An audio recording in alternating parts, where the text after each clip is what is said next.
So I come through the newly released trailer for Season 4, and I'm even more anxious now than I was before. I have to keep reminding myself that it's only a couple weeks away. There looks like there's going to be a lot going on in this new season, and that's what we are here to discuss. I went frame by frame, trying to find anything that stands out or anything that can give us hints to what is about to unfold. The biggest one ties back in with the poster that was released previously. We will get to that in a bit though. As a side note, I do have a relatively small Discord channel that I would be happy to have a watch party for Castlevania Season 4 once it releases, with anyone who doesn't have Netflix or anyone who just wants to chill and watch a good show. Link to join will be in the description. Anyways, it appears that we're going to have a lot of new characters and a lot of new locations, mainly on the Trevor front of the story though. First semi-notable clip is this new burly vampire dual-wielding scimitar, whatever, fighting against Trevor. We have no idea how to necessarily tell who he aligns himself with, but it doesn't appear to be with Carmilla, as the clothing is completely different from that worn in Styria. Next clip that's notable to me is a forest filled with skeleton warriors fighting Trevor, which, as we know, is a very common enemy type in the game that we haven't seen in the show yet. Is this just a random enemy our team will run into, or are they being controlled by someone else? So far, the only supernatural beings we've seen have been vampires, night creatures, and I guess you could consider forge masters, even though they're humans. Same thing applies to speakers and sorcerers. Alucard is rocking a shiny new shield. Always great to see my boy Alucard ripping through some night creatures. We definitely know Alucard is still in the action, and it looks like he's still holding up and being a good guy. Good stuff. We have Hector in this clip beginning his work as he's starting to create night creatures for Carmilla. This one will be talked about again in just a moment for something extremely hype. We have this vampire guy who gets murdered. Based off of the context given, it looks like he's trying to revive Dracula. So he definitely isn't with Carmilla. We haven't seen Isaac interact with any other vampires, so this just appears to be someone who's extremely loyal to Dracula. Or is it something else? Ooh, and we have this statue of death.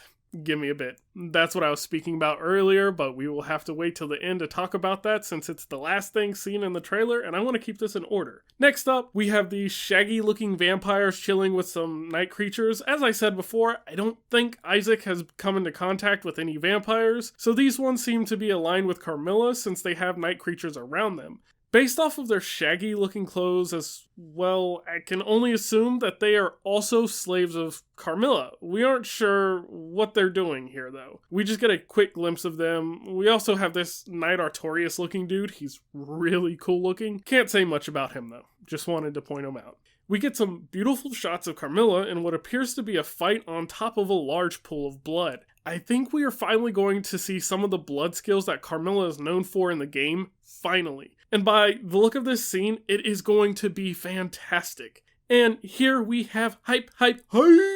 Sorry. Isaac is in Styria. Based off of the snow, how the buildings are built, and the fact that he immediately engages with a night creature, Isaac has arrived, and the showdown between him and Trevor will begin. What could that mean, though? Well, finally, the most exciting part of this trailer, the end, where we get our first look at a really big enemy, and what appears to be a terrified Trevor.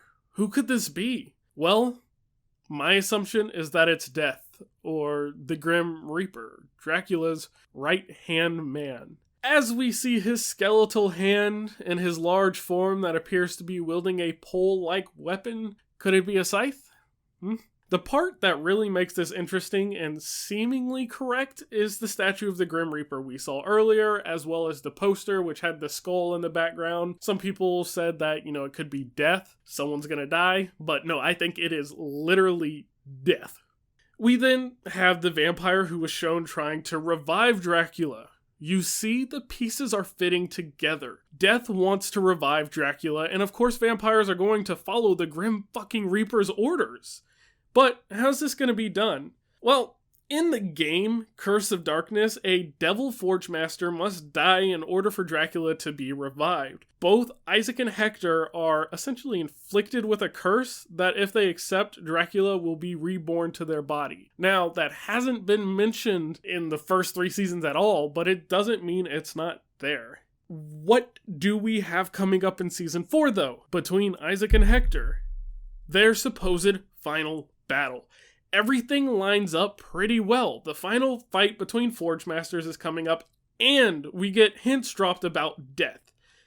Can't be a coincidence to be happening in the same season, but only time will tell. And with Season 4 releasing on the 13th of May, we don't have long to wait. But hey, you know I'm all about Castlevania, so once the new season drops, there's going to be a whole lot more Castlevania-related content, so don't forget to subscribe and turn on the notifications so you can be alerted when they release. Peace.